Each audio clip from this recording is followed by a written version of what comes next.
मी सीमा. मी 28 वर्षाची, लग्न झालेली पण एकटीच राहणारी. माझा नवरा परदेशात नोकरी करतो. वर्षातून एकदा दोनदा येतो. आमच्या गावाजवळच्या छोट्या शहरात मी एकटी राहते. घर सांभाळते, थोडेसे ऑनलाईन काम करते. दिवस कंटाळवाणे असतात. रात्री एकटी पडल्यावर मला विचार येतात. प्रेम, स्पर्श, कोणतरी जवळ असावं असं वाटतं. पण मी कधीच कुणाशी बोलले नव्हते. सगळं बदललं होतं ते भाऊजी आल्यापासून. भाऊजी म्हणजे माझ्या नवऱ्याचे मोठे भाऊ, राहुल भाऊजी. वय 38-39चे, उंच, काळेभोर, मजबूत शरीरयष्टी. त्यांचे लग्न झालेले आहे, पण त्यांची बायको मुंबईला राहते. मुलांच्या शिक्षणासाठी भाऊजी इथे आमच्या गावात छोटासा व्यवसाय सांभाळतात. किराणा आणि किरकोळ दुकान. ते अधूनमधून आमच्या घरी येतात, मदत करतात. मी त्यांना नेहमी भाऊजी म्हणून हाक मारते. ते मला सीमा किंवा वहिनी म्हणतात, पण नुकतेच सीमा म्हणायला लागले आहेत. त्या रात्री सकाळचे 4 वाजत होते. मी झोपत होते. अचानक दारावर हलका आवाज आला. मी घाबरून उठले. मोबाईल पाहिला तर 3:55. कोण असेल यावेळी? मी दाराजवळ गेले. डोळ्यात झोप, मनात भीती. कोण आहे? मी हलक्या आवाजात विचारले. सीमा, मी राहुल. दार उघड. भाऊजींचा आवाज. मी लगेच दार उघडले. ते आत आले. चेहऱ्यावर थकवा, डोळ्यात लाल, पण त्यात काहीतरी वेगळं होतं. हातात छोटी बॅग. भाऊजी, काय झालं? इतक्या रात्री सकाळचे 4 वाजत आहेत. ते आत येऊन सोफ्यावर बसले. मी पाण्याचा ग्लास आणला. ते प्यायले. मग हलक्या आवाजात म्हणाले, वहिनी, आज रात्री घरी जायचं मन नव्हतं. बायकोशी भांडणं झालं. फोनवर बोलताना काहीतरी वाईट बोललं. इथे येऊन बसावंसं वाटलं. तुला त्रास होईल का? मी डोकं हलवलं. नाही, काय हरकत नाही भाऊजी. तुम्ही विश्रांती घ्या. पाहुण्यांच्या खोलीत अंथरूण घालते. ते माझ्याकडे पाहत राहिले. त्यांचा चेहरा थोडा जवळ आला. सीमा, तू एकटी कशी काय सांभाळते सगळं? नवरा परदेशात, तू इथे. कधी एकटेपणा येत नाही का? मी खाली पाहिले. मनात एक विचित्र लहर उठली. येतो म्हणजे भाऊजी, पण काय करणार, सवय झाली. ते हसले आणि हसण्यात एक वेगळीच उबदारपणा होता. मी आलो तर त्रास होतो का तुला? नाही, मी हलक्या आवाजात म्हणाले. त्या रात्री ते पाहुण्यांच्या खोलीत झोपले, पण माझ्या खोलीत पण झोप लागेना. मनात त्यांचा चेहरा, त्यांचा आवाज, त्यांचा थकलेला पण तरीही आकर्षक देह. मी स्वतःला समजावले, तो भाऊजी आहेत. सीमा, काय विचार करतेस तू? दुसऱ्या दिवशी सकाळी मी चहा बनवला. ते उठून आले. केस अस्ताव्यस्त, टी शर्ट आणि ट्रॅक पॅन्ट. शरीराचा आकार स्पष्ट दिसत होता. मी चहा देताना हात थोडा लांब केला. आमचे बोट एकमेकांना स्पर्शले. एक छोटासा विद्युत शॉक, जसा थँक्यू सीमा. ते हसले. त्या दिवसापासून ते अधूनमधून यायला लागले. कामानिमित्त म्हणून, कधी सामान आणायला, कधी दुकानाचं काम सांगायला. पण प्रत्येक वेळी थोडा जास्त वेळ थांबायचे. संवाद वाढायचे. एकदा संध्याकाळी पाऊस पडत होता. मी एकटेच. भाऊजी आले, भिजलेले. दार उघड सीमा. मी दार उघडले. ते आत आले. पाणी टपकत होतं. कपडे बदला भाऊजी, सर्दी होईल. ते माझ्या खोलीकडे गेले. मी नवऱ्याचे जुने शर्ट आणि लुंगी दिले. ते बदलत असताना मी बाहेर उभी होती. पण मनात विचार, काय दिसत असेल त्यांचा देह. ते बाहेर आले. ओले केस, शर्टचा वरचा बटन उघडा, छातीचे केस दिसत होते. मी खाली पाहिले. सीमा, तू का लाजतेस? आम्ही एकच कुटुंब आहोत ना? ते हलक्या आवाजात म्हणाले. मी हसले. हो भाऊजी. ते जवळ आले. तुला एकटेपणा येतो का? सांग ना. मी काहीही बोलले नाही, पण डोळ्यात पाणी आले. ते माझ्या खांद्यावर हात ठेवले. रडू नकोस, मी आहे ना. त्या स्पर्शात माझ्या अंगात एक वेगळीच उबदारपणा पसरला. मी त्यांच्या डोळ्यात पाहिले. त्यांच्यातही काहीतरी होतं. इच्छा, प्रेम की फक्त सहानुभूती. हळूहळू आमचे संबंध बदलू लागले. एक रात्र पुन्हा सकाळचे 4 वाजत होते. मी झोपले होते. दारावर हलका आवाज आला. मी दार उघडले. भाऊजी. यावेळी त्यांचा चेहरा वेगळा होता. डोळ्यात एक तहान. सीमा, आज झोप येत नाही. तुझ्याशी बोलावंसं वाटतं. मी त्यांना आत घेतले. आम्ही सोफ्यावर बसलो. मी चहा बनवला. ते पिताना म्हणाले, सीमा, तू खूप सुंदर आहेस. नवरा दूर असताना इतकी मजबूत कशी राहतेस? मी लाजले. भाऊजी, असे काही बोलू नका. का? सत्य आहे ते. तुझ्या नवऱ्याला कळत नाही का, की तुला प्रेम हवं असतं, स्पर्श हवा असतो? मी काही बोलली नाही, पण माझे हात थरथरले. ते माझ्या हातावर हात ठेवले. हळूहळू बोटं गुंफली गेली. भाऊजी, हे बरोबर नाहीये. मी हलक्या आवाजात म्हणाले. सीमा, प्रेमात बरोबर चूक नसते, फक्त भावना असते. ते जवळ सरकले. त्यांचा श्वास माझ्या गालावर. मी डोळे मिटले. त्यांच्यावर माझ्या कपाळावर टेकले. हलका किस झाला. मग गालावर, मग हळूहळू ओठांजवळ. मी थांबवले नाही. त्या रात्री आम्ही पहिल्यांदा एकमेकांना घट्ट मिठी मारली. फक्त मिठी, पण त्यात किती भावना होत्या. माझ्या मनात विचार, हे चुकीचं आहे, पण एवढं का बरं वाटतंय? दुसऱ्या दिवशी सकाळी ते गेले, पण आता रोज यायला लागले. संवाद वाढले होते. ते मला त्यांच्या आयुष्याबद्दल सांगायचे. बायकोशी नातं कसं तुटत चाललंय. एकटेपणा. मी माझ्या एकटेपणाबद्दल सांगायची. हळूहळू आकर्षण वाढलं. एक संध्याकाळ, आम्ही दोघेही जेवण करत होतो. मी स्वयंपाक केला होता. ते म्हणाले, सीमा, तुझ्या हातचा स्वाद अप्रतिम आहे. मी हसले. भाऊजी, तुम्ही रोज येऊ लागलात तर मी रोज बनवेन. ते हसले. मग मी रोज येईल. जेवण झाल्यावर आम्ही टीव्ही पाहत बसलो. चित्रपटात रोमॅन्टिक सीन आला. मी लाजले. ते माझ्याकडे पाहत म्हणाले, तुला असं वाटतं का कधी? मी खाली पाहिले.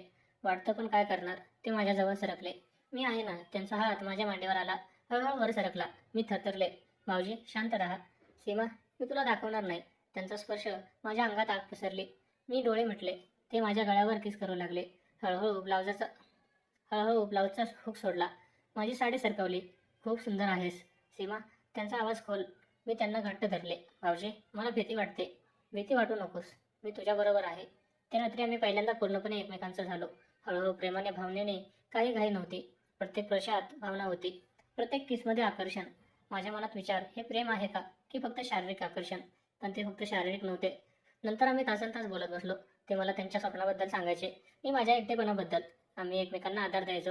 दिवस गेले, आमचं नातं गुप्त राहिले. भाऊजी रोज यायचे, कधी सकाळी 4 वाजता येऊ म्हणायचे, आता तरी थांबा सीमा. पण मी थांबू शकत नाही. मी हसायचे, मीही थांबू शकत नाही.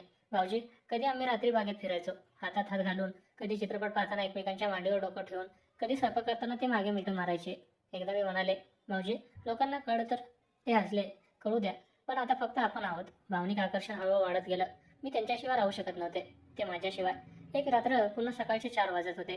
ते आले त्यावेळी त्यांच्या डोळ्यात अश्रू होते. सीमा, आज बायको फोनवर म्हणाली की ती येणार नाही, कदाचित घटस्फोट. मी त्यांना घट्ट मिठी मारली. मी आहे ना भाऊजी. ते मला ओढून घेतले. तू माझ्या आहेस सीमा, आता कायमची. त्या रात्री आमचा संबंध अधिक घन झाला, शारीरिक सुद्धा, पण त्याहून अधिक भावनिक. आम्ही एकमेकांना पूर्णपणे समर्पित झालो. मग दिवस बदलले. भाऊजी अधिक वेळ घरी राहू लागले. मी त्यांच्यासाठी स्वयंपाक करायची. ते मला छोटी छोटी भेटवस्तू आणायचे, फूल, चॉकलेट, साडी. एकदा ते म्हणाले, सीमा तुला मुलगी हवी आहे का, आपण एकत्र. मी लाजले. भाऊजी विचार करू. पण मनात आनंद होता. कदाचित हे नातं अधिक खोल जाईल. आमचं नातं असं चालू राहिलं, गुप्त पण खोल. प्रेम, आकर्षण, भावना आणि शारीरिक जवळीक यांच्या सुंदर मेळ. मी अजूनही भाऊजी म्हणते, ती सीमा म्हणतात. पण आता आता तरी थांबा म्हणतात. तेव्हा मी हसायची आणि म्हणायची, थांबणार नाही भाऊजी, कधीच नाही. त्या रात्रीनंतर सगळंच बदललं. भाऊजी राहुल सकाळचे 4 वाजत आले होते. मी त्यांना थांबवलं नव्हतं. उलट त्यांच्या मिठीत मी स्वतःला विसरले होते. पण दुसऱ्या दिवशी सकाळी मी जेव्हा उठले तेव्हा मनात एक विचित्र गोंधळ होता. सीमा तू काय केलंस? तू तुझा भाऊजी आहे, नवऱ्याचा मोठा भाऊ, हे कसं चालेल? मी स्वतःशीच बोलले. पण दुसऱ्या क्षणी त्यांच्या स्पर्शाची आठवण झाली आणि अंगात पुन्हा ती उबदार लहर उठली. मी स्वयंपाकघरात गेले. चहा बनवताना हात थरथरत होते. दुपारी भाऊजी आले, नेहमीप्रमाणे हसत मुखाने. काय ग सीमा, आज चहा नाही का? ते म्हणाले. मी त्यांच्याकडे पाहिले. डोळ्यात लाज होती, पण त्याहून जास्त आकर्षण होतं. भाऊजी काल रात्री आपण ते जवळ आले, हाताने माझ्या खांद्याला स्पर्शला. रडू नकोस, काळजी घडलं ते दोघांच्याही मनात होतं. मी तुला जबरदस्ती केली नाही ना?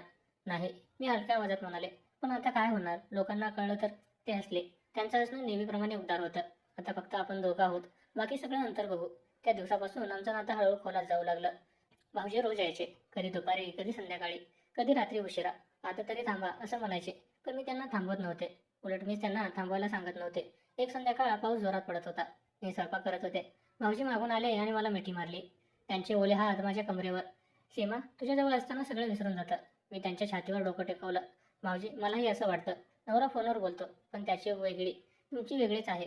ते माझ्या गळ्यावर हलकंसं केस केलं. तू माझी वहिनी आहेस, पण आता फक्त सीमा आहेस, माझी सीमा. आम्ही त्या रात्री जेवण केलं. मग टीव्ही समोर बसलो. चित्रपटात प्रेम दाखवत होतं. मी त्यांच्या मांडीवर डोकं टेकवलं. त्यांचा हात माझ्या केसात फिरत होता. हळूहळू खाली सरकला. ब्लाऊजच्या वरच्या भागाला स्पर्शला. मी थरथरले. भीती वाटते का? ते हलक्या आवाजात विचारले. वाटते, पण थांबू नका, मी म्हणाले. त्या रात्री आमचा संबंध अधिक जवळचीचा झाला. शारीरिक स्पर्श, किस, मिठी, सगळे हळूहळू प्रेमाने. मी त्यांना घट्ट धरून ठेवलं. मनात विचार येत होता, हे प्रेम आहे का की फक्त एक भरून काढणं? पण ते फक्त शारीरिक नव्हतं. नंतर आम्ही तासनतास बोलत बसलो. भाऊजी सांगायचे, माझ्या बायकोशी नातं वर्षानुवर्ष तुटत चाललंय. ती मुंबईत व्यस्त, मी ते एकटा. तुझ्याकडे येताना मन शांत होतं. मी सांगायची, नवरा परदेशात, पैसा पाठवता पण जवळ नाही. रात्री एकटी पडल्यावर रडू येतं. तुम्ही आलात तेव्हा जणू प्रकाश आला. असं बोलताना आमचं भावनिक बंधन अधिक मजबूत होत गेलं. दिवस गेले. 2-3 महिने आता भाऊजी जवळजवळ रोज रात्री यायचे. कधी सकाळचे 4 वाजता येऊन म्हणायचे, सीमा आज तरी थांबा. पण मी थांबू शकत नाही तुझ्याशिवाय. मी हसायची आणि त्यांना हात ओढून घ्यायची. मीही थांबू शकत नाही. भाऊजी एकदा रात्री आम्ही बागेत फिरत होतो. हातात हात घालून. चंद्रप्रकाश होता. ते थांबले आणि मला जवळ ओढलं. सीमा मी तुझ्याशिवाय राहू शकत नाही. बायकोशी बोललो. ती म्हणाली की तिला घटस्फोट हवाय, ती दुसऱ्या कोणाशी बोलते. मी स्तब्ध झाले. आणि तुम्ही? त्यांनी माझ्या डोळ्यात पाहिले. मी तुला हवे आहे, पण तू तयार आहेस का? नवरा काय म्हणेल? मी खाली पाहिले. मनात गोंधळ. भाऊजी मी तुमच्यावर प्रेम करू लागले आहे, पण कुटुंब, समाज, ते माझ्या कपाळावर केस केलं. आपण हळूहळू सगळं हाताळू. आता फक्त एकमेकांना आधार देऊ. त्यानंतर आमचं नातं अधिक गहन झालं. भाऊजी मला छोट्या छोट्या गोष्टी आणायचे. फुलांच्या गुच्छ, आवडती चॉकलेट, नवीन साडी. मी त्यांच्यासाठी खास स्वयंपाक करायचे. कधी कधी ते मला माझी बायको म्हणून हाक मारायचे. मी लाजायचे, पण मनात आनंद व्हायचा. एक रात्री पुन्हा सकाळचे 4 वाजत होते. भाऊजी आले. यावेळी त्यांच्या हातात एक छोटा डब्बा होता. आत एक सोन्याची बांगडी. सीमा ही तुझ्यासाठी. आज तुझा वाढदिवस आहे ना? मी लक्षात ठेवला. मी आश्चर्याने पाहिले. भाऊजी तुम्हाला कसं कळलं? ते हसले. तुझ्या फेसबुकवर पाहिलं होतं. आता तू माझी आहेस. ही बांगडी घाल. मी बांगडी घातली. डोळ्यात पाणी आलं. भाऊजी, मी कधीच इतकं प्रेम मिळालं नव्हतं. ते मला घट्ट मिठी मारली. आता मी तुला कधी सोडणार नाही. ते रात्री आम्ही खूप जवळ होतो, भावनिक आणि शारीरिक दोन्ही. पण त्यावेळी फक्त शारीरिक नव्हतं, त्यात प्रेम, विश्वास आणि एकत्र राहण्याची तळमळ होती. पण सगळंच नेहमीच गोड राहत नाही. काही दिवसांनी माझा नवरा अचानक परदेशातून आला. फोनवर सांगितलं नव्हतं. तो घरी आला तेव्हा आम्ही घाबरले. भाऊजी त्या दिवशी संध्याकाळी येणार होते. नवरा आल्यावर मी सामान्य वागले, पण मनात भीती होती. रात्री नवरा झोपला, मी जागे होते. अचानक दारावर हलका आवाज आला. भाऊजी, मी बाहेर गेले. भाऊजी, आज नवरा आला आहे, परत जा. ते स्तब्ध झाले. सीमा, मी तुला पाहायला आलो होतो. मी त्यांच्या हातात हात घेतला. उदया, काळजी घ्या. पण त्या रात्री मी झोपले नाही. मनात विचार, आता काय होणार? दोघांमध्ये मी कशी राहू? दुसऱ्या दिवशी नवरा म्हणाला, सीमा, मी आता कायमचा परत येतोय. नोकरी सोडली, येथे व्यवसाय करू. मी आनंद दाखवला, पण आतून तुटले. भाऊजींना फोन केला. ते म्हणाले, सीमा, तू सुखी राहा. मी तुला त्रास नाही देणार. पण मी थांबू शकले नाही. भाऊजी, मला तुमची गरज आहे. तुमच्याशिवाय मी राहू शकणार नाही. ते आले. आम्ही गुप्तपणे भेटू लागलो. पण एक दिवस नवऱ्याला शंका आली. तो भाऊजींना विचारू लागला. भाऊजींनी सगळं सांगितलं नाही, पण म्हणाले ती एकटी होती. मी मदत करत होतो. नवरा रागवला. भांडणं झालं. मी रडले. मी एकटी होते. तुम्ही दूर होता. भाऊजींना आधार दिला. शेवटी सगळं उघड झालं. नवरा म्हणाला, मी तुला सोडतो, पण भाऊजींशी? हे कसं? भाऊजींनी निर्णय घेतला. त्यांनी बायकोशी घटस्फोट घेतला. मला म्हणाले, सीमा, मी तुझ्यासाठी सगळं सोडतो. आपण एकत्र राहू. नवीन सुरुवात करू. मी खूप रडले, पण शेवटी होकार दिला. आज आम्ही दोघं एकत्र आहोत. छोट्या घरात नवीन आयुष्य. समाजाने खूप बोललं, पण आम्ही एकमेकांना आधार दिला. मी अजूनही त्यांना भाऊजी म्हणते. ते हसतात आणि म्हणतात, आता तरी थांबा. सीमा, मी उत्तर देते, थांबणार नाही. कधीच नाही. कारण तू माझा आहेस. आमचं प्रेम हळूहळू वाढलं, भावनिक झालं आणि शेवटी एकमेकांचं बनलं. एकटेपणा संपला. आता फक्त एकत्रितपणा आहे.